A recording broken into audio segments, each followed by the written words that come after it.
Meredith from the library. Yes, from my huge and palatial library that I Look have. at that. Right. That's like where Maria and Captain Von Trapp dance in The Sound of Music. It's incredible. It was expensive, but it's worth it. I bet. I bet. Now I For want to sure. change my background. There's Zoom actually has some fun backgrounds. I like it. I'm at my sister-in-law's house.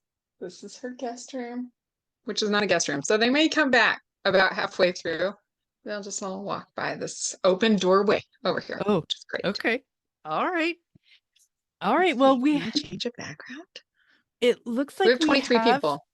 a good amount of people, more than the two people you and I thought we were going to be talking with Oh, see, today. but that would have been fun too.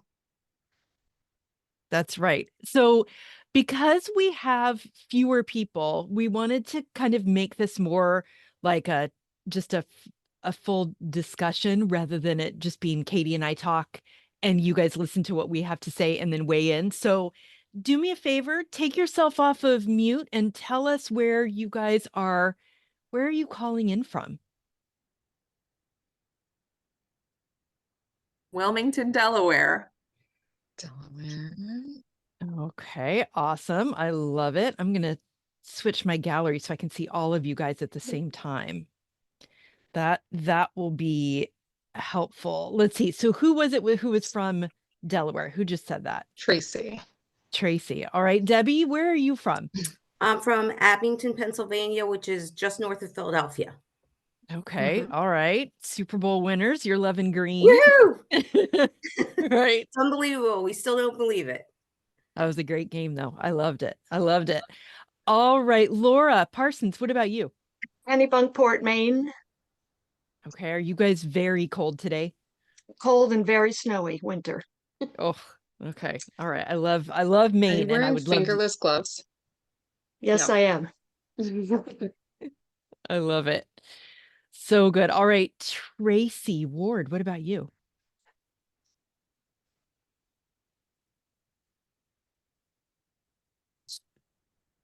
I think Tracy was from Delaware.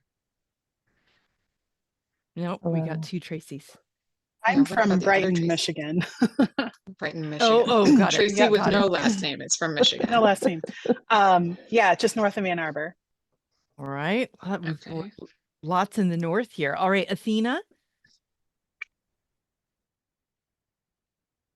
I am from Bremerton, Washington, which is west of Seattle, across the Puget Sound. All right, love it. Gorgeous. Jessie, what about you, Jessie Weaver? Hey, I'm in Chattanooga, Tennessee, where it's 42 and that is very cold for us. It is cold. That is cold for Tennessee. All right, Charlotte Riley. I'm from York County, Virginia, or Yorktown, Virginia. It's kind of south of Williamsburg, north of Virginia Beach. We just had that snowstorm. No Are you school for days. Are you dug out yet? Yes, it's melted now. Thank goodness. Okay. Kids go back to school Monday. Yes. That makes all the difference. All right, Aubrey, what about you? I'm from the Phoenix area out in the East Valley in Apache Junction. Yeah, Aubrey and I just got to meet in person, what, 2 weeks ago. Oh, that is so fun. That is so fun. All right, Heather Emmons. I'm from Sacramento, California. All right, California in the house. I love it. I love it. Christine R., what about you? I am from, Northern Illinois, another northerner. Yep. Okay. All right. We're all warming up together here today. Stephanie Flynn, what about you? I am from Northern Kentucky, a suburb of Cincinnati, Ohio. But I don't claim Ohio. I'm definitely from Kentucky. Okay. Yeah. I got real confused there for a second. So if you ever fly into the Cincinnati airport, you did not enter the state of Ohio. You're in Kentucky. And I live about 10 minutes from the airport.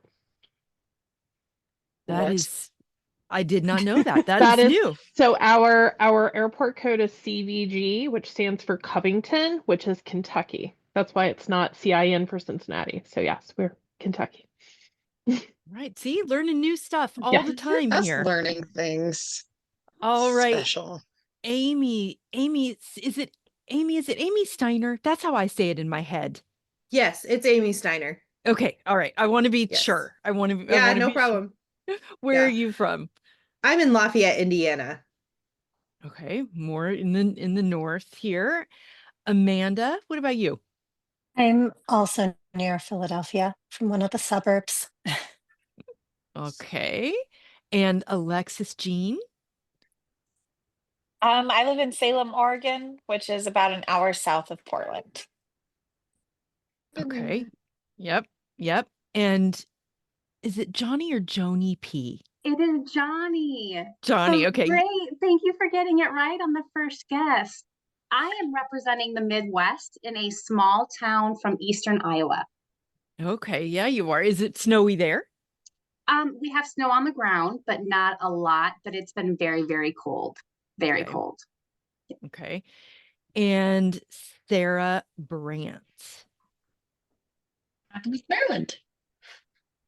All right. Now, did I miss anybody? Alexis? Evening. It's Chantal. So my video is not on, so I just got off work, so I wanted to call in, but I'm in London, Ontario, Canada, so I'm kind of close to Roxana. Okay, you're definitely snowy.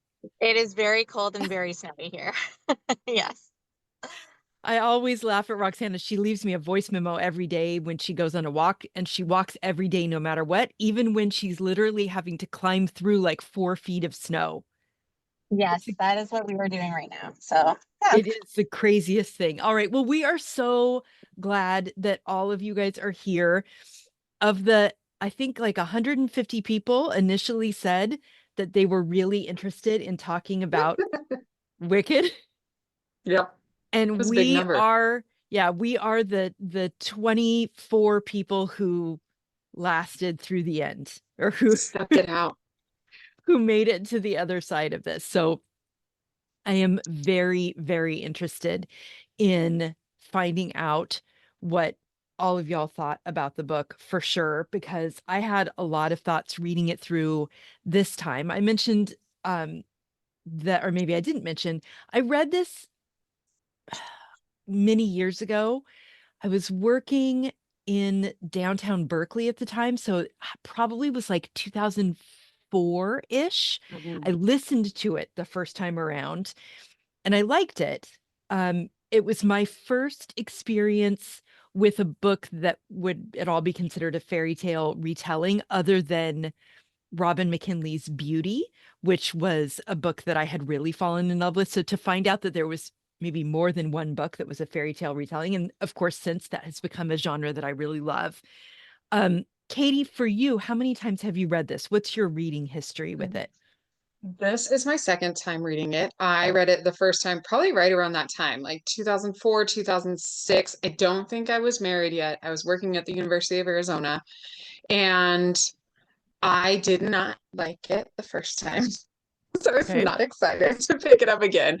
But I am very excited always to read the original of something that has now been adapted, because that's now like one of the fun things that I get to do right on Popcorn in the Pages. So when you suggested that we should do a read along, I never hesitated, jumped in with both feet, knew that I was going to make it all the way through for sure. And I liked it far more than I remember liking it the last time. So I definitely came at it as a different reader, because 20 years ago, I was 20. I was just this little baby, like college student. I didn't know anything about the world, really. Right. Right. Absolutely. This lends itself to all the discussions that you've been having on Popcorn in the Pages for sure, because I think that really is probably the most interesting piece of this, is how you take a book that is like the book that we've all just read, right? And make it, and how does it become such a juggernaut on Broadway, and then again have a third life, or really you could consider this being a fourth life from the original stories, as a huge mainstream success in a movie. So it's really interesting how we've arrived at this place. So first of all, let me just ask you guys, kind of by show of hands, raise your hand if you if you finished the book, like you read the book all the way through. Everyone I can see. Yeah, everyone has I their can hand see up. has read it all the way through. Okay. Now, with that Had same any of you read it hand, before? Okay, so this is a reread for maybe half. okay. Is that what you're saying there? Yep, definitely. Okay. Now, with that same hand, tell me give me fingers for the number of stars you would give it for the rating of the book now that you're done with it. 4, 4, 4, 3, 5. 5, 4, 5, 5. 5. Oh, Amanda has a 2. Stephanie, I can't tell. It's a 2 and a 3. Is it like a 2.5? Is that what you're doing? Mm-hmm. Oh, got it. Got it. Okay. Okay. All right. Okay, Okay. 3 in the comments from Alexis. Okay. Yeah, it's That spanning the gamut. it is, but I thought we would see maybe some I think so too. some of these, right? I thought we would. If I think about it, I'm going to say that I'm going to give this reread like a 3.75 for me. I'm really glad that I read it. I feel like I got a lot more out of it than I had before. But it's not an easy book. It's a little bit of a slog, but it's beautiful and incredibly well done. So, Katie, why don't you start us out a little bit and let's talk a little bit about kind of how we got here, the adaptation, all of those good things. Yeah, y'all, this is what I do now on Popcorn, right? I set it all up for Shad and our listeners. So this book, Wicked, was published in 1995.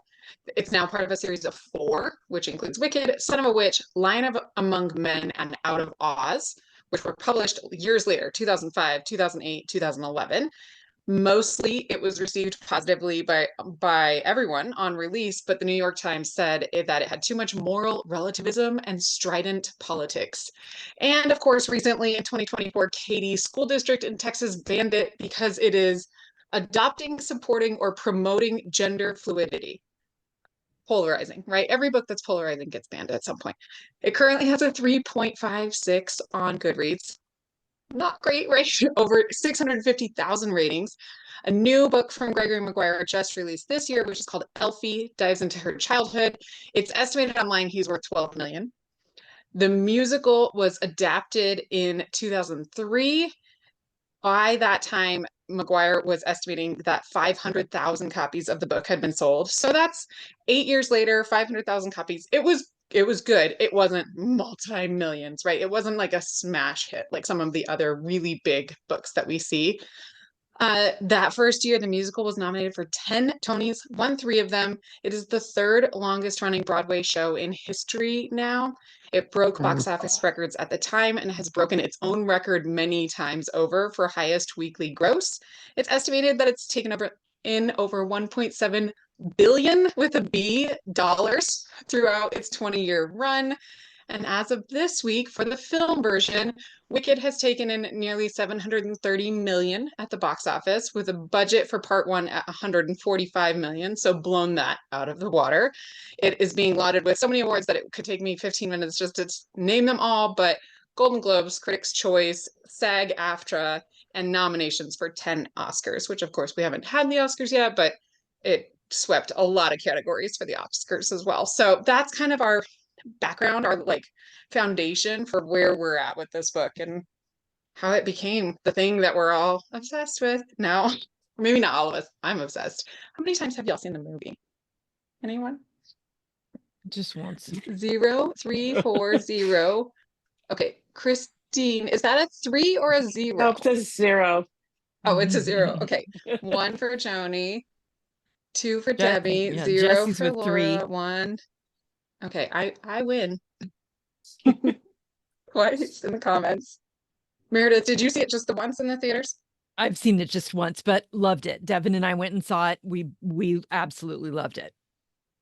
I saw it 3 times in the theater, and then we bought the digital version, and Annalie and I have watched it another 4 times. So I'm up to 7, which is fine.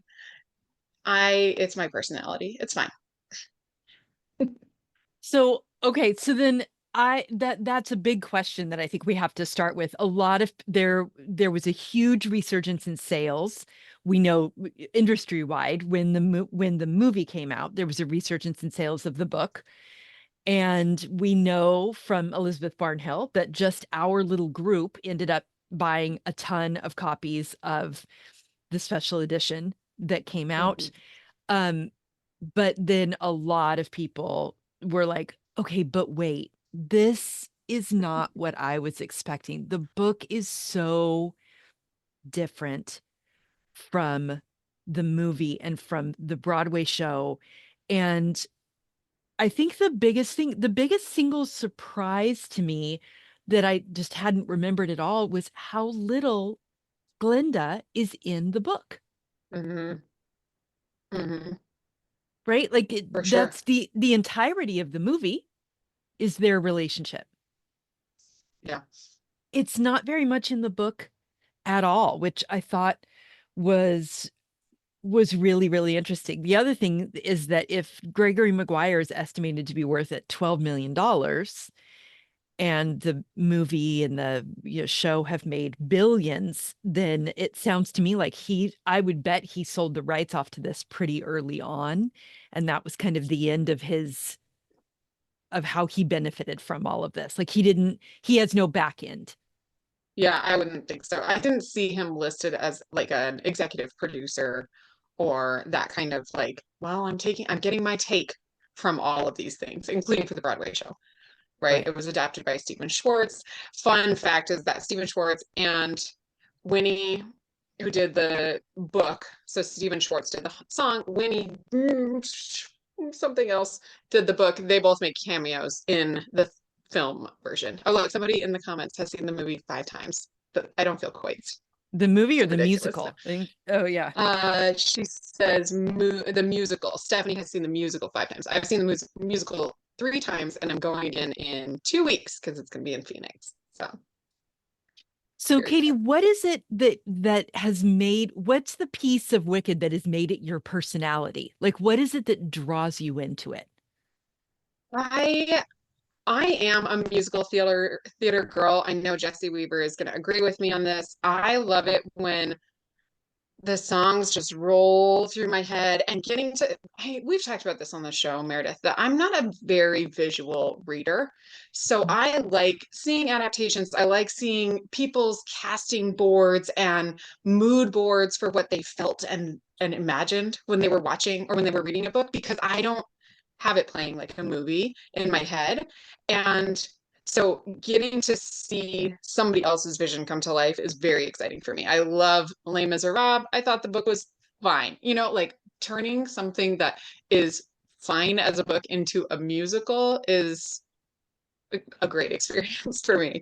And then Annalie is obsessed with Glinda, so we're not getting away from her anytime soon. Between Glinda and Taylor Swift, it's like Annalieville in my house. We have a problem. Yeah, for sure. For sure. All right. Well, for me, there's no question that I love any time we can deep dive into a character that is painted as being all villain, and we can find out either make us understand the villainy, right? Like make us understand how the person got to that, or even better, what we see in this story, she's never a villain, not for a single moment. And it was only because of the way that she looked or the choices that she made that she advocated for. The things that she advocated for that were that painted her in that way. So that for me is the standout of this element. That starting point is really the standout for me. So somebody who rated the book 5 stars, I would love for you to tell us what it is that was 5 stars about your reading experience this time through. Share. I didn't give it 5, I gave it 4.75. And I took away that 1 little %, because it took me 2 months to read it. If it wouldn't have been for that reading schedule, and I was trying and normally I finish a book, 4 days or so, but I had to keep to that reading schedule. That's the only thing that it was a gift because I would force myself to stick with it. It was very hard to, it didn't have a flow where you could just read forever with it. There was so much headspace that got taken up with the book. So as you're reading it, you're sitting and you're thinking about it.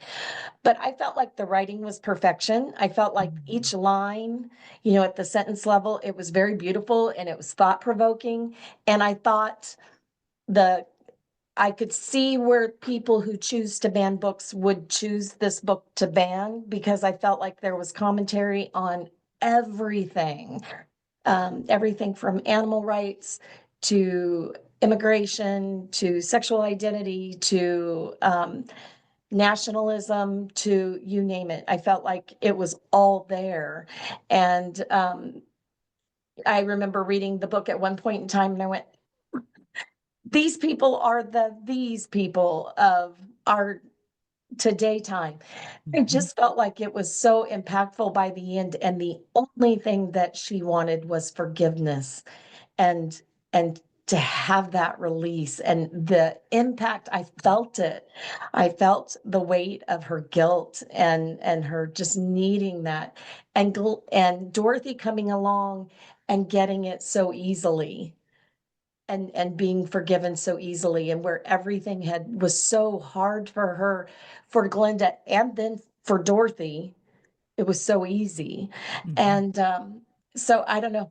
I have a book buddy from this group and she's a very different reader and she's not here. She didn't read this. But she's a very different reader than I am. And she is not into the movie and she didn't go see the plays. And I've been chatting with her about the book and I'm like, oh, I barely made it to this week's goal. And she just is like, why are you reading it? Why haven't you given up then? And I'm like, because it's so deep. There's so much there. I'm enjoying it. I just can't go fast and I can't fly through it. But I am so glad I read it. I have not read it before.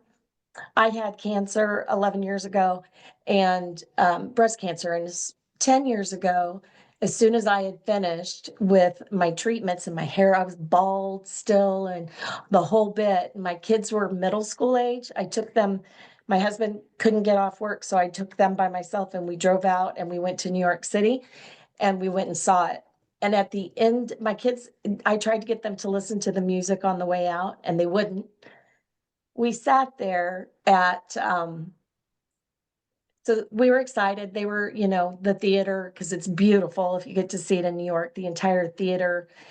It's, I'm sure, beautiful everywhere, but the theater in New York, like there's writing on the walls. And I mean, the theater has been changed for the show.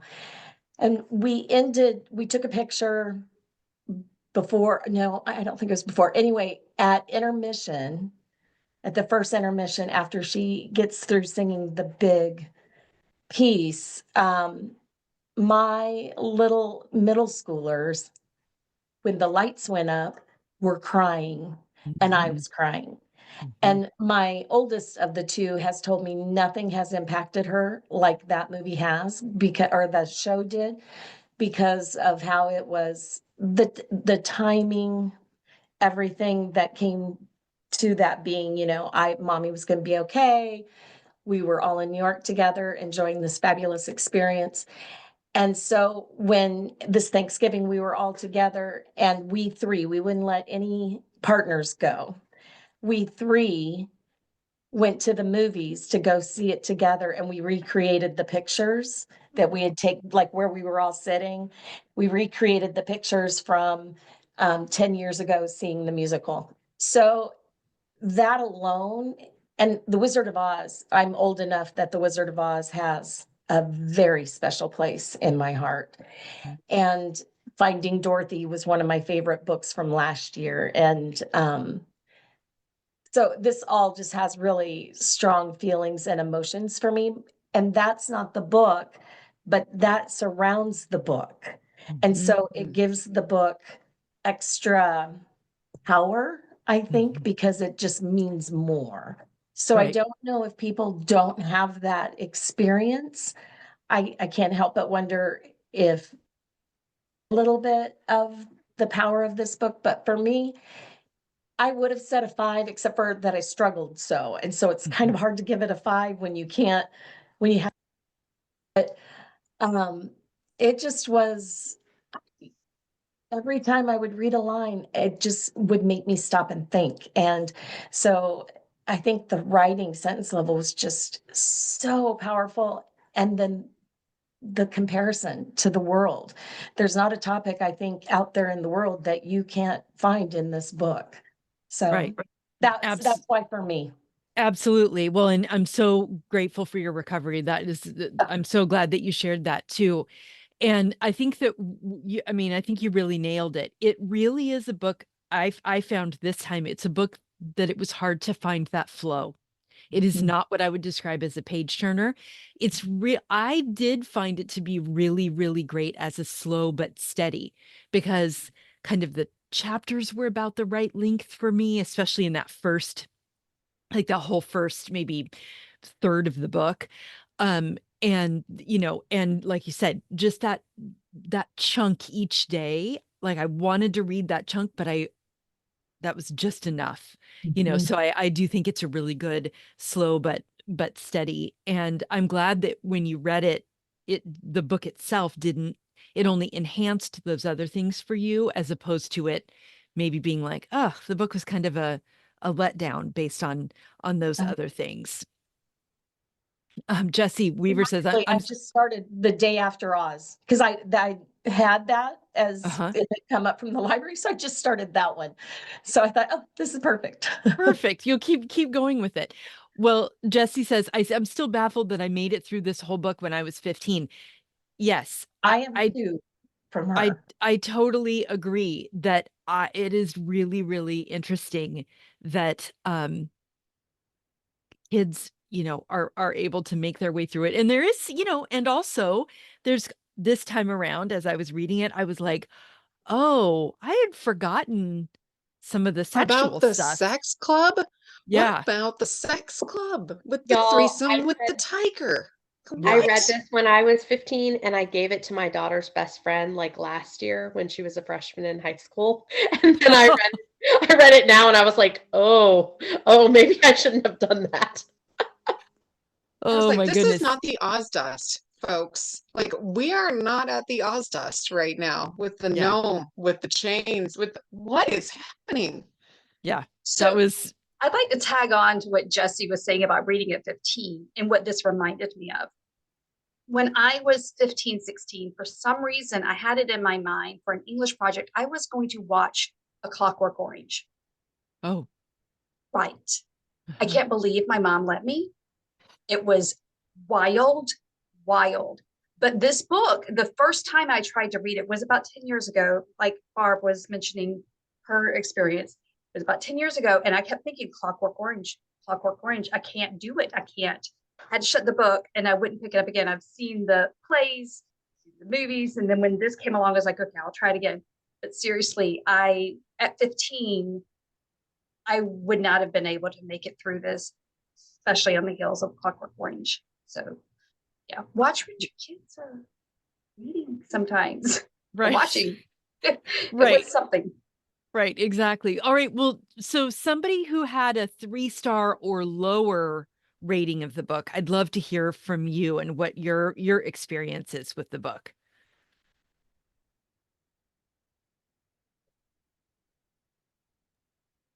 I think I would say, hi. I think I would say I rated it about a 3, maybe 2.75. And I thought it was because it was quite a slog for me. Once I got past the first half or so, it was better. It went quicker after about the first half, but the first half or so was quite a slog for me. And I just thought, like, what am I reading? Like, this is very bizarre. Like, there was a lot of weird stuff in it. But I am glad I read it. But I have not seen the movie. I've seen the musical in Toronto, and like, it was nothing like the musical. So I was like, where is this even coming from? But I thought it was interesting. Like Barb was saying, there's a lot to unpack in it. Like, there's a lot of a lot of stuff that it tackles, a lot of subjects that it tackles. But yeah, I had a hard time with some of the sexual stuff, and some of the political stuff was a little bit odd to me. But yeah, I'm overall, I'm glad I read it though.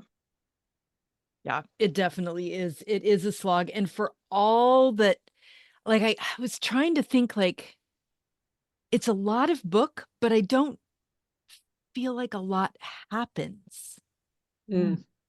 Right? So I gave it 3 stars, but to be fair, I haven't finished it yet. I'm only 65% of the way through. So And you gave it 3 stars and you're not done? I'm really hoping it all comes together in the end. I definitely felt like this is quite a tedious read. I do think the writing was a bit tedious and involved. And I am shocked that they were able to make Wicked the musical out of this book, because it's completely different. And kudos to whoever wrote the musical, because I assume maybe it all comes together in the end of the book, but at the point I'm at, I'm like, I don't even know why you would be inspired to write that musical based on what I've read so far. And it does seem quite meandering. I'm like, why are we spending all this time in all these different sections of the book?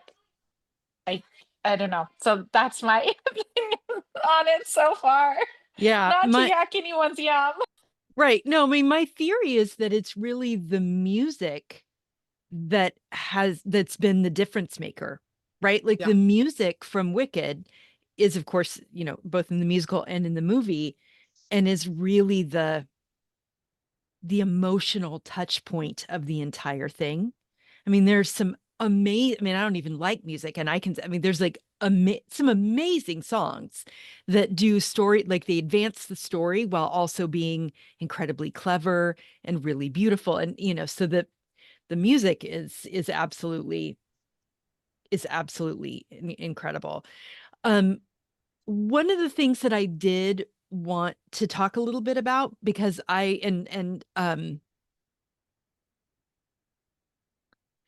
Debbie touches on it here. She says, I read a lot of reviews and comments before reading the book. There was so much talk about gender fluidity and the ambiguous genitalia storyline. And I think even Gregory Maguire came out recently saying this was an intention of his. But I actually found the mentions of it to not really be a major plot point at all. And I ended up not actually knowing what was going on there. And I agree. I had heard that it was being banned because of this. But when I It's read like the 3 book, I was sentences around her birth. Like that's the only time that it mentions, like, well, is this a boy? Is this a girl? We're not really sure. Well, there's also the weird thing where when she's married to Fierro or with Fierro, she never lets him see her naked. You're always wondering how they're having sex because she never gets undressed. So that I felt like maybe referred to that too, but I never could sort of put the story together.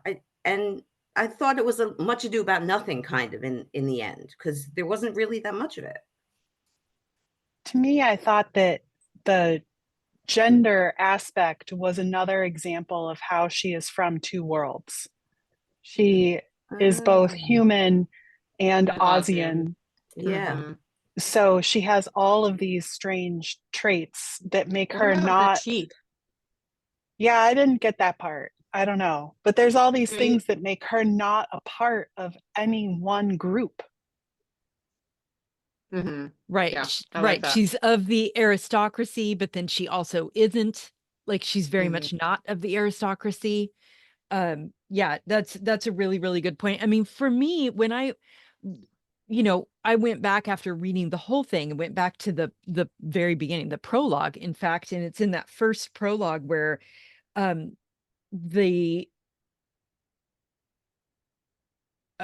the lion who says, of course, to hear them tell it, it is the surviving sister who's the crazy one, said the lion. What a witch, psychologically warped, possessed by demons, insane, not a pretty picture. She was castrated at birth, replied the Tin Woodsman calmly. She was born hermaphroditic, or maybe entirely male. And then he says, but I'm only repeating what other folks have said. So again, in that very first page of the book, she's set up as having been othered because of her skin color, because of her gender, which genitals, right. And also is being accused of being mentally ill. Mm-hmm. All of those things just right at the beginning. And so there's so much hatred out the gate for her simply because she doesn't match what other, what we sort of think of a woman should look like or act like.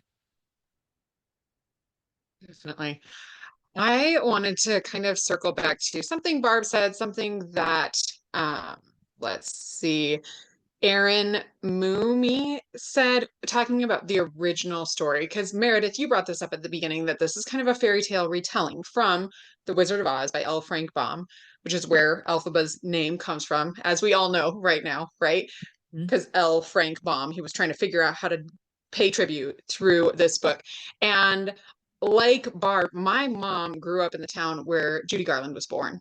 So the year that I read Finding Dorothy, I gave that book to all of her sisters and my mom for Christmas because Dorothy and Oz and the Emerald City and the Wicked Witch are like their heritage, right? They are very much part of that story. My mom has a Wizard of Oz tree that she puts up like a Christmas tree in the summertime, and it has ornaments on it and like Emerald City and Yellow Brick Road, like all these tributes to L. Frank Baum and the world that he created.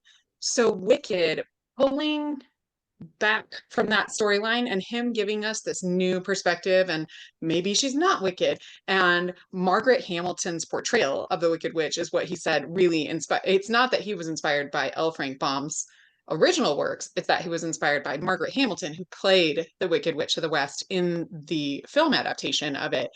And so the fact that it's actually like 7 times removed when we get to the movie version of the musical based on the book, which is based on the movie of the original book, right? That's 5 steps to get from one side to the other. So did anybody else have a hard time with like, well, the story in my head is that she is the evilest evil that ever eviled, right? And like, how do I reconcile this whole idea of a retelling that gives her all this depth and nuance and perspective? I mean, let me just say that I definitely, did not have a hard time with that because, and I've talked about this on the show before, I'm totally dating myself here, but I, watched The Wizard of Oz, and it was the movie was a very formative, impactful experience for me. And I found The Wicked Witch of the West to be very, very scary, but also I resonated with her in a way that I absolutely didn't with Glinda the Good Witch from the time I was very, very small. So to me, the story that we get in Wicked that gives the backstory felt like, well, yeah, right. See, she wasn't as bad as everyone else thought she was. Right. And Meredith, also why did you think that when you were a young child? Like I can't imagine thinking that as a young kid watching that movie. Why do you feel like she resonated with you then? I mean, I've thought a fair amount about this. I think part of it was because my mom was like I think part of it was almost like in opposition to what my mom was like my mom was saying she was so bad. And so I was very conditioned to automatically look at things that my mom said was bad, like my father, and to say, hey, wait, maybe, you know what I mean? So I think I was conditioned to do that to a certain extent. But then I also had a lot of dreams as I was growing up about the Wicked Witch of the West, like attacking my mother. There's like so much to go into there. But what I do remember too, and this really dates me, but maybe somebody else here remembers this, is that Mr. Rogers had Margaret, what's her name? Margaret Hamilton. Had her come on to the Mr. Rogers Neighborhood show just as her normal self. And they brought the cloak and the, you know, the hat and everything. So she went on just with her normal self, and then they're talking and, you know, doing all this. And then he says, well, you know, would you mind putting the cloak on? And then she puts the hat on, and then she does a little bit of the Wicked Witch voice, but like in a very controlled way. And the whole point of that was that, see, she's just an actress playing somebody scary, but really it's just an actress. But anyway, that was also very formative for me, because I was like, oh, look, she's just like a normal lady who looks like somebody's grandmother. But, you know, I don't know. Debbie, it's a really good question as to why I have always really been fascinated by what brings really evil people to the point of doing really evil things, which is not to say that I make excuses for them, or, you know, but I just think there's always a backstory, and I'm fascinated by how we get to be who we are. So I have a question, Meredith, because I also love really scary. Well, I'm part of your murderful crew, and so that is my jam right there. Do you think that this book, because I'm older than you, but of the same era, and so it was very much every Halloween this movie was on TV, and it was the only time that you got to see it, and it was such an event that, you know, you stopped a life to watch this movie. And so that was a big reason why it was so impactful, because of the importance of it. And then later, when it came out on VHS, you know, we got to watch it as many times as we wanted and show it to our kids, because I showed it to my kids as many times as I wanted. But do you think that's part of the formulation of why? Do you think this movie, this story, is part of the formulation of why we love murderful stuff, you know, that whole genre? Do you think that's a piece of that? I mean, certainly this movie, and again, the first time I saw this movie, I was 4, probably too young, like, you know, in this like in today's world, certainly you wouldn't show our 4-year-olds something that was. My kid had seen it by the time she was 4. Oh, really? Okay. Well, oh, yeah, for sure. I know that it was one of my first experiences of feeling that it was fun for something to be a little bit scary. Yeah. You know, or a little bit like, I don't know, even in this, like I said, I was rereading the prologue here, and in the prologue of Wicked, it, you know, she comes down into the tree that Dorothy and the 3 of them are sitting underneath the tree, and she comes down slowly and silently into the tree, and she's like leaning down and leaning over, and she's just a few feet above them. That's eminently creepy. Right? Like that positioning there, that scene setting is very, very creepy. And that feeling is something that from the time I was really little, it was something that I wanted more of. I didn't, you know, my sister, who's 3 years younger than me, she hated this movie. And so oftentimes we didn't get to watch it because my mom would be like, it scares her too much. So, but that was something that I really, really liked. So maybe, I mean, that very well could be. I definitely think that it impacted certainly my reading, those kinds of things from the time that I was really young. I like that. Okay, what else? What else stood out to y'all about this story? Whether it's a departure from the original movie that you watched as a child, or that you watched with your mom, or whatever, or if it's a departure from the movie and the zeitgeist, you know, chatter that we have right now. What really stood out to you? Like, oh my God, I was so shocked that Fiero was blue and covered in diamonds. That's pretty crazy. And like, but like Elphaba is ostracized. Fiero is also really weird looking. Right. Right. But also he's Jonathan Bailey. Right. Well, but I mean, so interesting that Jonathan Bailey was not blue and covered in diamonds in the movie. I mean, that would have been fine with me also, honestly. Sure. But he's not the only one of his kind, right? Like if there had been families and families that were green, even if all of Elphaba's family had been green, that would have been different. I didn't want to forget this comment in the chat. Amanda says that my daughter's a Wicked super fan and has read that the creator of the musical heard about the book at a cocktail party and created most of the music before he ever read the book.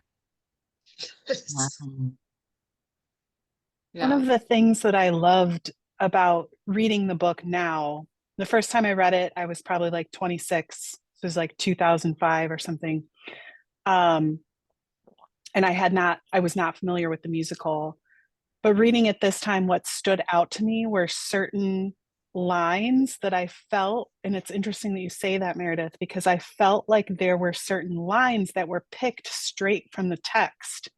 So at one point, Nessa says something about, "Oh, Elfie, you're always flying off the handle." And it reminded me of, why, instead of flying off the handle, Glinda says in the musical. And I don't know if it was just me being hyper picky, but there were certain phrases that I was like, oh, hey, I recognize that line. Mm-hmm. So that's something I really enjoyed this time around. Yeah, Tracy, I agree with you. I agree with you. I read the Under Your Spell. She had said it a couple of times. I felt like I was under a spell. And then I found myself singing the song. And I was like, why am I singing it? And I realized it was because I had read that a few times. Mm-hmm. To your, yes. One of the things that shocked me about the differences between the musical and the book is that in the musical, Glinda's relationship with Elphaba was just it was very girl power. It was very strong. They had such a strong bond after they got over their hump. But in the book, it was not as strong. I mean, it was there. I did enjoy their college days and watching them be college students more than they were in musical. But once Elphaba left, it was that. They kind of came back together for a little bit, but that bond wasn't as strong. And that is one of the things I loved about the musical was how strong their bond was and I agree how with much that.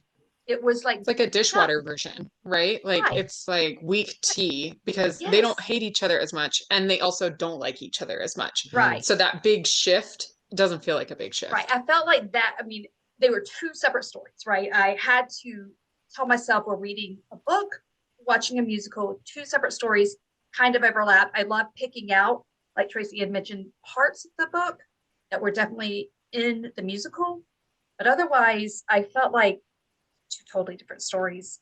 And I had to separate myself from that to enjoy the book as it was, not to compare it to the musical. Mm-hmm.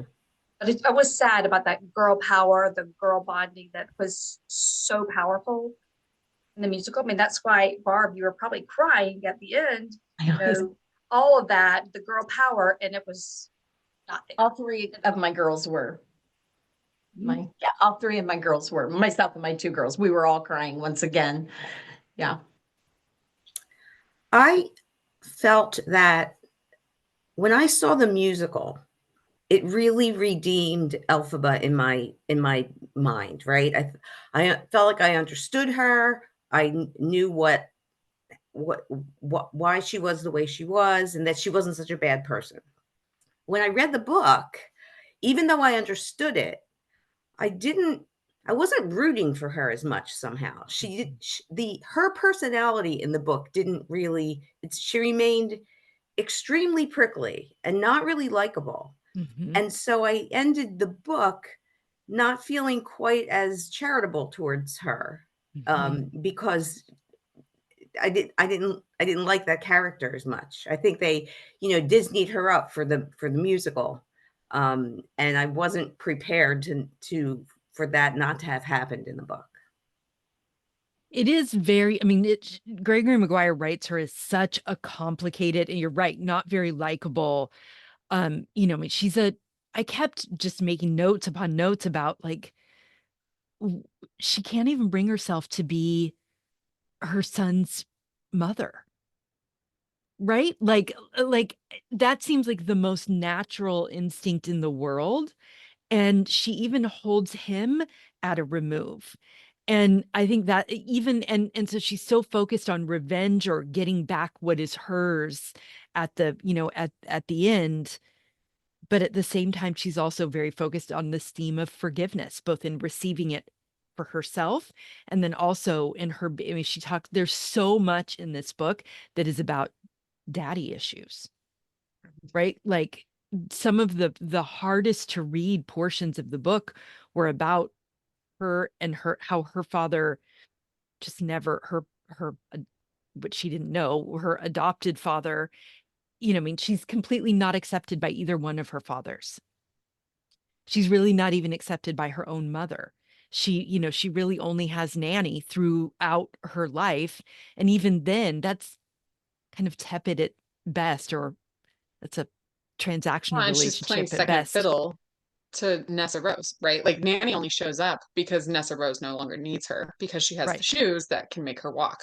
Like it's not like she's like, but Elphaba, I missed you so much and now I'm so excited that I get to spend time with you and I have this wonderful relationship. She's like, I mean, I had to go somewhere. Right. Yeah, exactly. It's very transactional. And so, and by the way, in the movie, Nessa Rose has arms, right? Yes, she can't walk, but she has arms. That was surprising. Right? Like, why not? I think that would be really hard to on screen to have a character that does not have arms. That's just very difficult.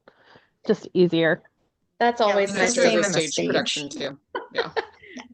I love when I told my daughter is 16 and she's a big musical theater person, not a big reader. And so I love telling her things about the book and watching her be horrified. But yes, I think the first time I told her that actually Nessa doesn't have arms in the book because she about keeled over dead. I love that Nessa, I don't love, but I think it's interesting the portrayal of Nessa as this super devout person who then by the end is like, her idea of ruling is saying, oh, just enchant the axe to chop him off, chop off his arm or whatever. Like, whatever. It's kind of that, devoutness that maybe does not turn into person. Trying to say this carefully. Right. Their beliefs. Devout feelings that do not necessarily carry over to how you feel for people specifically. Right. Yeah, no, absolutely. And, that goes back to the whole, well, which one of them was actually evil? Right. Also, it's back to that mimicking where we are. Like just that whole piece with religion as well. And also technology. There was a line early on in the book. I announced that the devil was coming and I met the clock of the time dragon. So I felt like the clock of the time dragon, even though it wasn't technology, that's what it represented in my head. For sure. And always the controlling aspects of that. So I just felt like the religion piece, the distortion of the religion and the extremism of what happens when, like with technology, I just felt like, or the extremism of any ism of anything really, right? I just felt like it was shown incredibly well in the book. I mean, it was kind of showing all of those elements of that can divide a society, that this was a very divisive society. And it was because of these extremes. Right. I mean, we obviously have to talk about the character of the wizard. And, which is a very, very interesting character. Jeff Goldblum's portrayal in the movie is very controversial. I mean, there are a lot of people who say that, in the movie, that's the worst part of the movie is his portrayal of the wizard. Katie, what did you think about him as the wizard? His song is the one I skip. Sentimental Man is garbage as far as I'm concerned. And I feel that way about it in the musical as well. I also skip something bad because I don't need to listen to Peter Dinklage as a goat. But I I like Jeff Goldblum himself as a wizard because he gives us that like smarminess that works. It works on screen and it works as this person that's like, do we like him? Is he gross? Well, I've liked him in the past, but I'm not sure now. He vocally is so distinctive that for people who haven't read the book or seen the original musical, I feel like it was a spoiler to have him singing at the beginning of the movie when he's like, "Have another drink, my dark-eyed beauty." Right? That's his voice. Of course he's her dad. You can't hide Jeff Goldblum's voice. So that was another issue that I Right. Well, and they also do a shot of his profile too, which there was at least one shot of his profile that was very, very, very Right. much a giveaway of that. Right. Like if you didn't know that piece of things, that that seed was planted very early on. But, in the book, I thought with this reading, it was very interesting to see the way that the wizard was portrayed and the way that the wizard took his power over time to the point of, by the end of the end of the book, he's being called the emperor, right? So he's they could put him on the cover of a magazine with a crown on his head. right. Exactly. So that was a very interesting read. I wonder if Gregory Maguire's still alive, right? Mm-hmm. And right, because he just came out with a book. So I'm sure someone has interviewed him about, does this book now feel prescient in a way that it didn't, say, 10 years ago? Yeah, I think just like the conversation we recently had about Octavia Butler and her Parable of the Sower, which is much more like on the nose, takes place in 2025. Like it feels like, wow, this is actually a little creepy, but just as old in terms of when it was written versus when we're reading it now. I do think that there's a lot where it's like even the fact that all these things are called TikToks. I know. It's like, what? Yeah. What? Grommet the TikTok? That was crazy. Right. Right. And the fact that, that the TikTok, those things were able to transmit information back to Madame Morrible so that they could kind of keep track of people. I do have to say that I had forgotten all about the scene where Elphaba finally ends up being Bashing able in to. her head. Yes, I'd forgotten how violent that scene is, even though she's already dead, and Elphaba didn't know that. So, like I'd forgotten that's really the point of her main violence in the book. And even then she sets out to do it and it doesn't turn out exactly the way that she wanted it to be. Like she's constantly being thwarted. Like she kind of feels like she gets momentum and then she's thwarted. She's stopped in some way. But I think that Athena makes a really good point here when she says Elphaba struggles with black and white thinking and flexible thinking. She can't see the gray area or change her mind about what's happening or should be happening. And then Aubrey says, yes, I also see her as a perfectionist. She can't move forward until something goes exactly the way she thinks that she wants.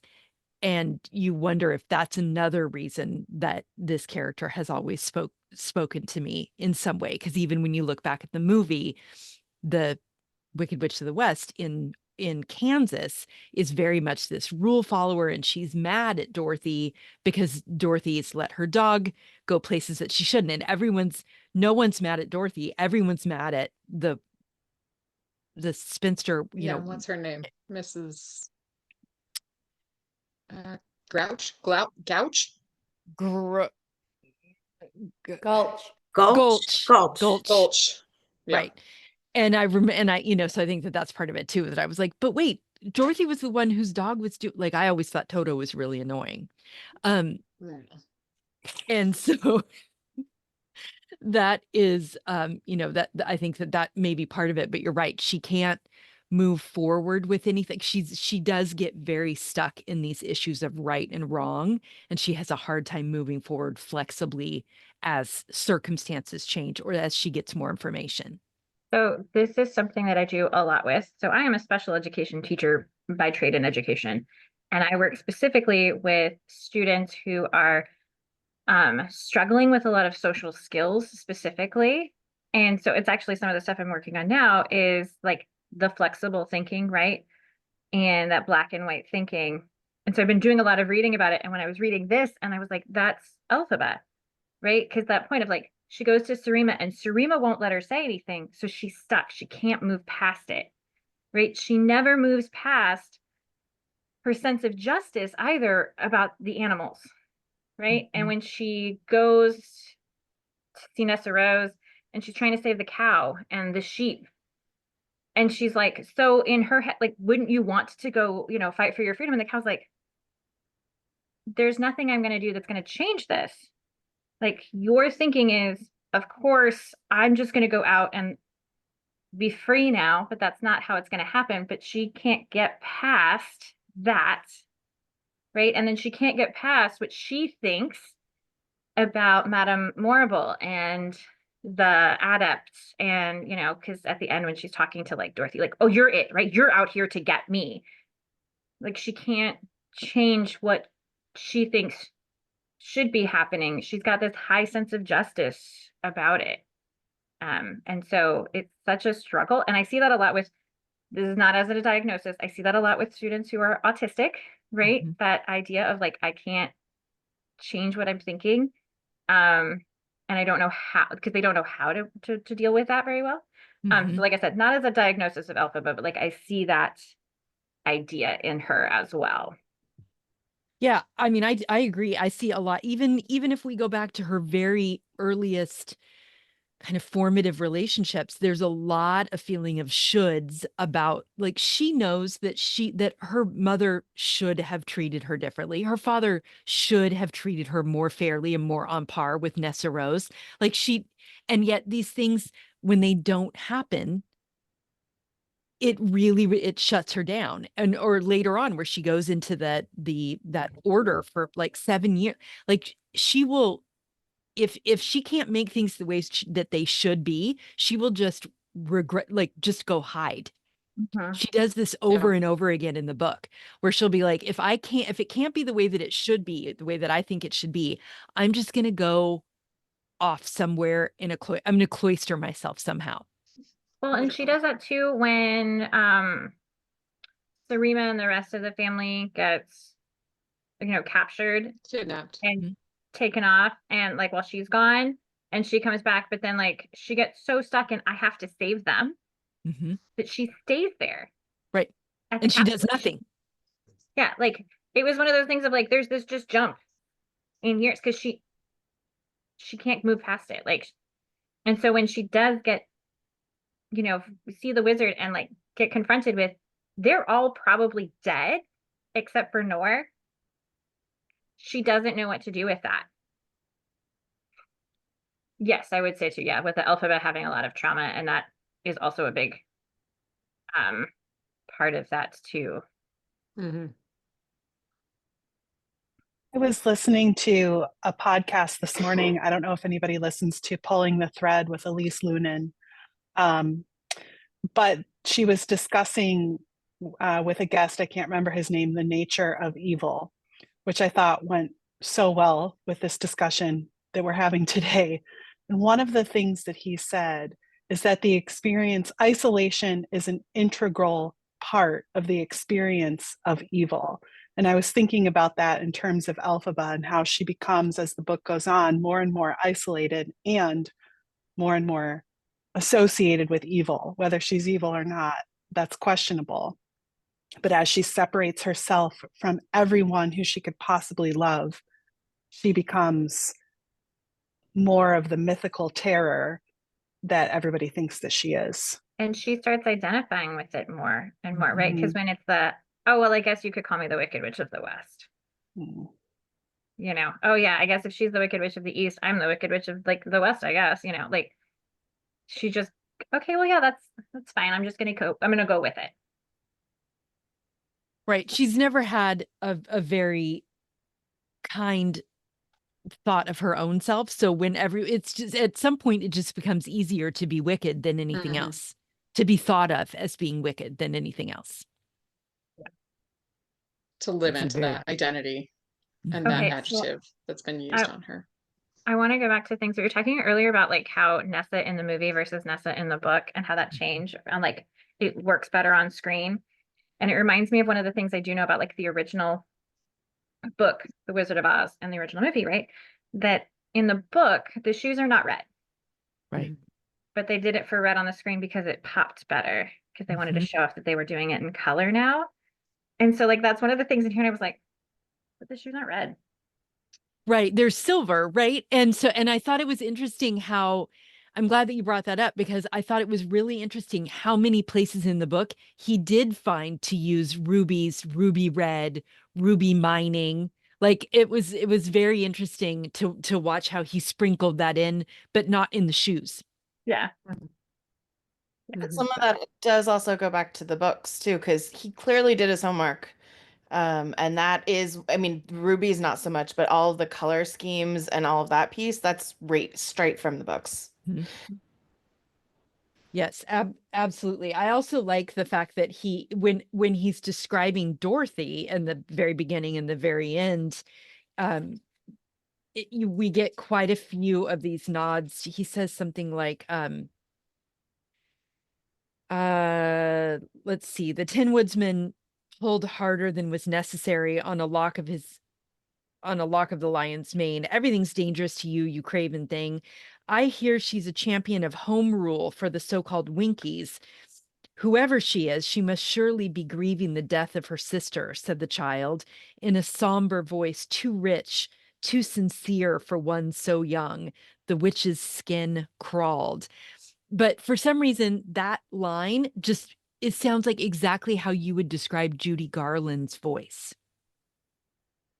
Like too rich, too sincere for a young girl. Like that's one of the things that really stands out about Judy Garland's portrayal of Dorothy. So I thought that I really, really liked all the places that Gregory Maguire worked in, little winks and nods to the original book, of course, but then also to the original movie.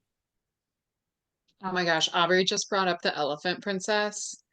And we all know that like elephants were before octopuses for me, right? So having like I had completely forgotten about the elephant princess who can change herself into this like human being and then as an animal doesn't want to show her true self unless she's in like a safe space, has these crows that she gifts to Elphaba, very explicitly mentions in the book that she like stands and pees for so long it makes this giant puddle of urine.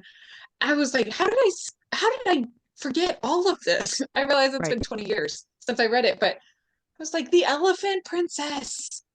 Yeah, she had a whole cadre of animals. She had the dog, what was it? Killyjoy? Yeah. Was the dog's name. She had the ravens. She had Chistery and then was making more monkeys. She was just like a repository for lost animals. And then Lear almost felt like a lost animal as well, because she was like, I don't remember giving birth. I don't know who this child is. He's just kind of this being that glommed onto me and started following me around. And it's your son, girl. Which does go back to what we were talking about, having to do with that gender fluidity element of things. The fact that you did just remind me, she does say, I don't remember giving birth. I don't even know if I did. Like, that's a very strange thing for somebody to say, you know, and just the whole relationship with Lear and the way that she never, ever, through most of the book, When he treats is him like a lost in son. the well and she's not looking for him anywhere. Yeah. I was like, go find that child in the well. Yeah. Hey, it doesn't matter if it's yours. Like you should find the missing child. Go get the child. Nobody's looking for Lear. He's in a Maybe well. and I also thought it was strange that because she says, oh, well, when I first like went to the monastery or whatever, wherever she was when she had Lear, that like she doesn't remember the first year there, and she was like in this weird state. And then it was another year after that that she was healing. Then she was there for a total of 5 years. You never asked anyone, hey, did this kid come out of me? You seem to keep like bringing him to me. Is this mine? Like she never asked. No, Nope, because she just like went on a journey with him because without asking any questions. if she had asked and the answer had been, yeah, you gave birth to him, then she would have had to have taken responsibility for him. And again, she has no ability, speaking of being a child of trauma, she has no example of having been taken responsibility for as, you know, when she was a child. She was kind of that same very feral, like just kind of left to her own device. Like she had no example of what a mother should act like to her. But then she did care a little bit enough, because then she killed the older brother that almost killed him. Right. You know, whether that was conscious or not, I feel like that was kind of like up in the air whether we know if that she did that on purpose, but she cared at least a little bit. But did she really care about him, or did she just she had that reaction when anybody or anything was abused? Like she really detested cruelty. So I'm not sure that it was so much affection towards Lear as it was a recognition of an act of cruelty that she responded to. Right. In the same way that when Dr. Dillamond was killed, Mhm. she was ready to take up arms and, you know, right. He And was the just and the sheep and the cow. Like Yeah. anytime she saw overt acts, she responded. Yep. And yet Dorothy, in that line that I just read, Dorothy's voice being sincere made her skin crawl. So is it only like animals or like, you know what I mean? There's something there's a duality there in how she's able to care for people or things or Maybe animals. too painful to talk about childhood, you know, because hers was so crappy, you know, compared to everyone else's, and dealing with that, I guess. Yeah. Isn't she always the voice for the downtrodden? I mean, whereas Dorothy is seen more, as is Glenda, as the entitled. I can't stand Glenda. Like, you know, she spoke up or advocated for the animals because of how they were being treated. And she she always took care of Nessa Rose. Even while she had feelings of resentment, she still was always there for Nessa Rose in both the book and the movie. And I don't know, her sense of justice, it goes back to that black and white thinking, but people who do have black and white thinking are very justice oriented, you know, and it's not fair. And so I felt like it's for all of the downtrodden and the underserved, the underprivileged, and what she disliked was the privileged entitled. And Nessa Rose was entitled, even though she was not. Which I don't know. Just curious because I missed the first couple of minutes. And did you ask how many people had read Finding Dorothy? And I wondered if Finding Dorothy impacted their feelings of the whole stories, all of the stories, all of the Wizard of Oz. We didn't ask that question specifically, but we definitely can. How many of us have read Finding Dorothy? I have. Okay, for those of Aaron on my screen did you read it? Where are you? Yeah, you have. Okay. And I read a few of the bios of L. Frank Baum. It seems like you're like our resident scholar, kind of in the like, no, let me tell you about these original stories. Like you've got it all on lock. Oh, who would continue with this series to Son of a Witch? Anyone? Wow, there's a lot of head shaking. Aubrey says yes. I feel like I Aaron's like considering it. Johnny says I liked it more than I thought I was going to actually, and I hung in with it. It wasn't a chore for me, but once I finished, I felt like, okay, that's done. I don't need any more. I really that was a lot. I'm kind of interested in Elfie, the one about her childhood, because it's just like this big chunk that we skip forward from her being, what, 2 or 3, when her first word is horrors, not horse, even though when you say it fast, it definitely sounds like it. And I'm like, is this about her mother answering the door with her breasts out when she meets Turtleheart for the first time? But I am interested in like what happened in between there before she goes to Shiz. That was one of the issues I had with the book, just in general. There were multiple places where I was like, but what happened here? But what happened here? Like, Yeah. what happened when after she disappeared that made her blow up so much as being wicked for the people who weren't seeing her? Because clearly it seems like, all these people are like all these stories have happened, and but you're not seeing any of that. So it doesn't like. Did she suddenly start getting scapegoated and like she does in the movie? And the oh, Erin, did you read the rest of the books I've in read. in the Wicked series? Nope, not yet. I've read. I had a really hard time. I very much had to just put this into an alternate universe, and I had originally just put it down because I feel like one of the things that L. Frank Baum was trying to do was create a world that was incredibly different from our own. And it feels like one of the things that's happening here is Gregory Maguire is trying to talk more about our world. Yeah. And so there are a lot of things like Lurleen Miss. Lurleen is absolutely somebody who is mentioned in the books, but like you're taking a thing from our world and you're trying to be like, make it created kind of like, here's the Oz version of this. And so like I had issues with that as a kid, and was like, no, can't handle it. And then so I just picked it back up because I was like, okay, need to reread these. I do like the musical, but it's a different world for me. Good thing superhero books have made me be like, yeah, alternate universes, that's a thing. It works. I'm very interested to know what happens in the series, but I don't have the wherewithal to read any more of it. I want somebody to tell me. Me too. Yeah. Well, I I'm sure plan to they're finish it, so I'll let you know. I'll post in the Facebook group or something. So I own the whole series. I think I DNF'd the third one, the Lion book. But I think that's because I was reading them too slow and I couldn't remember enough of the details. So I think I'm going to start again this time and see if I can get all the way through. I have to leave in like 3 minutes, and I have a question that I wanted to talk about book Bach, as opposed to musical Bach. That I thought book Bach, he was really interesting that Maguire brought him in like from her childhood as someone who remembered her from her childhood and was sort of like, oh yeah, the green one, I remember you. Like we played when we were kids.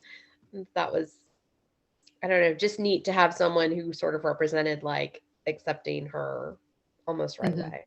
I liked Bach better in the book than in the movie. He's less sniveling, right? He's not like he's still interested in Glinda. He wants her attention, but he's not like, I'll do anything for you. Right. It's not the only thing that you get of him. Did you know that in real life that the guy who plays Bach Ethan is Slater left his wife. Yeah, Left his for wife Ariana Grande. For Ariana Grande. Yeah. Yep. Yep. I have some other opinions about how that whole section played out, or toward the end of the movie. And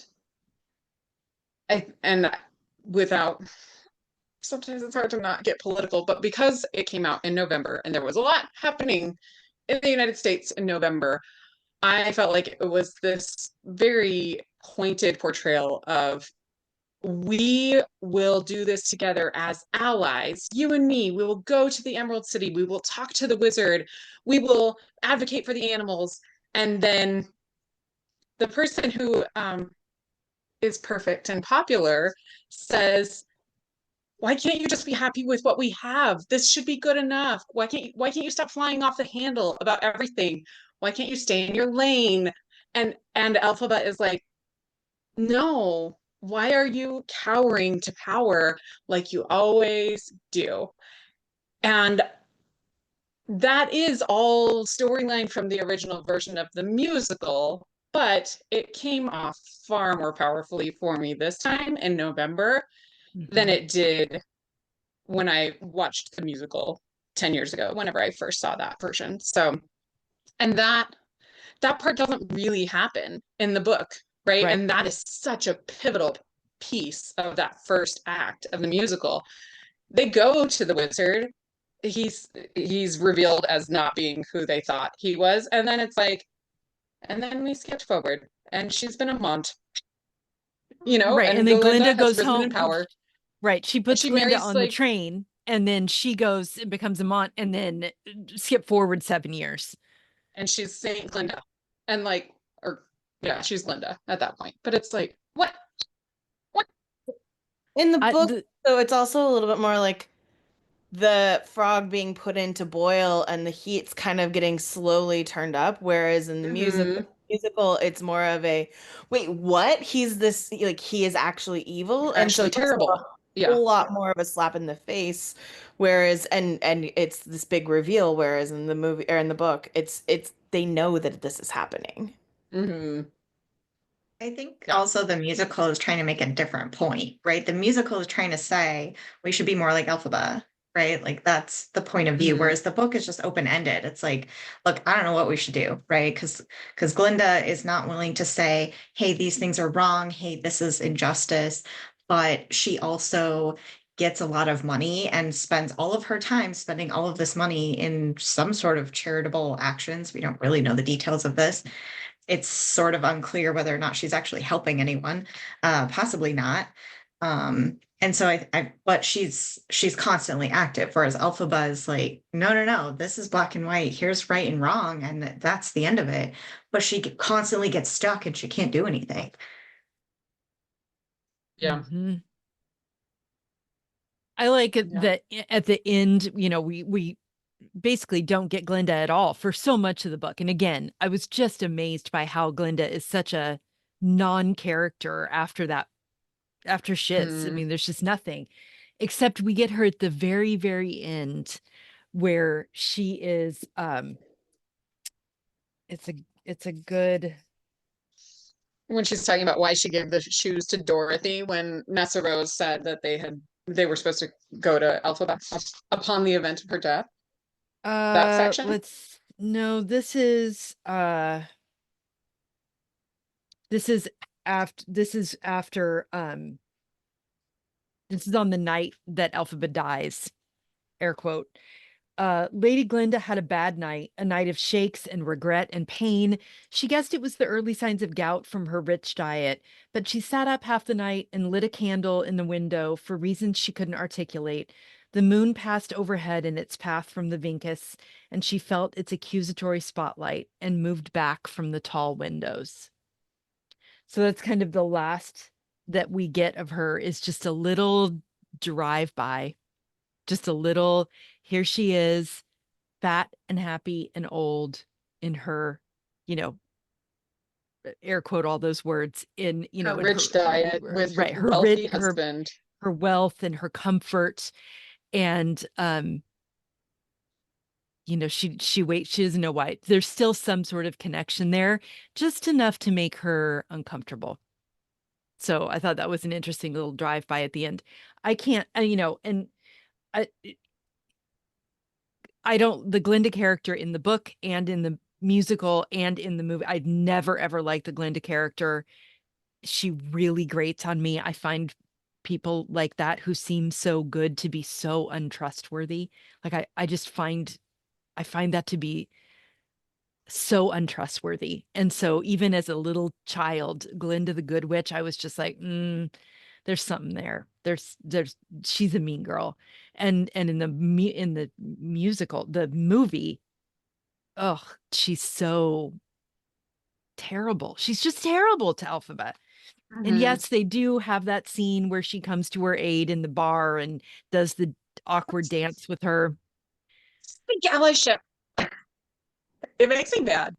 Wait, say that again, Katie? Don't trust her. That's fake allyship. I'm the one who put you in that position, and now I'm gonna be like, no, I have to do this. Like Right. you're doing that as performative. Right. No, ma'am. Yeah. See, that's She what I'm never saying. apologizes. She's not like, oh my gosh, I was so terrible to you. Why would I have done that? Would you please forgive me? For this book to be so much about forgiveness and for Glinda never to ask for forgiveness is like, Glinda doesn't have the ability to even think a thought like that. As much as Elphaba tries to convince her that she has that ability, she probably does have the ability, but she never has to she exercise never it. exercises it. She never decides that she wants to do that, kind of in the same way that if Elphaba had accepted responsibility that she was actually Lear's mother, she would then have to do something. In the same way, Glinda never really wants to take that step because it would mean that she might not be able to live the comfortable life that she's living. Yeah. Which is very interesting. All right. Anything else that is really sticking out in anyone's mind as we get ready to wrap up? Anything else that we just absolutely need to discuss about this book?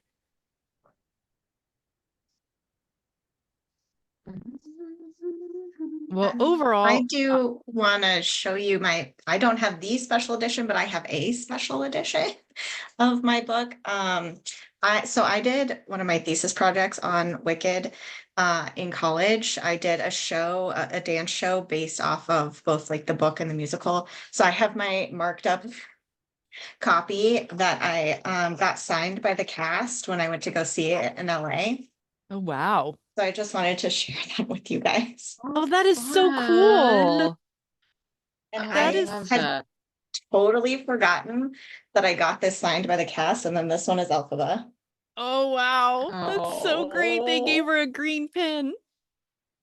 Yeah, it's like a green, silvery, sparkly pen for that one. That is I so just wanted cool. to share that. It's very special to me. That is awesome. I love It is that so special. much. Well, thank you guys for One thing, Yeah. just to vote for Glinda. Kristen Chenoweth, every time. I will never not love that character when Kristen Chenoweth is playing her. Yeah. So I understand she's a little untrustworthy, but in the musical, she is the humor. She is the fun. She's a delight in the musical. And Yeah. when Kristen Chenoweth is doing it, there's just, that's why I don't hate her as much as I'm feeling this coming off. I think that she was a delight in the musical. But I do think she Kristen- adds points of humor. Yes. And lightness in Yes. exactly what you're talking about. And Ariana Grande does that too. That moment in Popular when she's like, they were popular, and she goes, right, and she slams the book, or you'll be good at sports, and the ball is just flying off behind her. Like all the little like tiny elements of her humor come through really well on film. And it does add some dimension to what is otherwise a very flat character. Right. So what I'm taking away from all of this, from having read the book now, watched the movie, read, the Oz books, all that, is that there's always a different point of view, right? And this is what we've talked about, being readers and being empathetic, and why we strive to read more, so what we could, exercise that empathy muscle that sometimes isn't as strong for some of us, right? So to exercise that, to see a point of view from here, and to see this point of view, and to look at it from different angles. Glinda was a little bit untrustworthy, a little bit too frothy, but she's also in certain aspects funny, and in certain aspects she may have grounded Elphaba in some ways as well. So I just love seeing all the different perspectives of this story, from the beginning of Wizard of Oz through Frank Elbaum's, vision of it, Gregory Maguire's vision of it. I enjoyed seeing all of the different aspects. So maybe what would be interesting, to your point, would be instead of getting Elfie, maybe it would be interesting to get Glinda's I would origin rather that story. than Elfie's. Yeah. Right?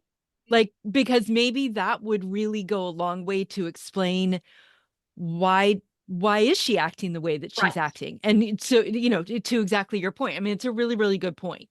Yeah. That if we had more of that backstory, maybe we would have more understanding and more Maybe empathy we'd be toward her. more empathetic to her, Yeah. you know? So yeah. But having read all this, I just have to plug in my humor. Having read all this, I have been changed for good. Very good. Excellent. I love it so much. Well done. Well done. Yes. Thank you guys for sticking through this and for reading this book with us. This was really, really fun. I'm really glad that we got a chance to read it and to talk about it. And yeah, I enjoyed doing this. I know I haven't done it for a long time to do a group, you know, a group read like this, but I always enjoy it when we do. So we'll need to come up with another book to read together. For sure. Yes. All right, guys, have a great rest of your day. Bye, friends. Happy Bye. reading. Thank you.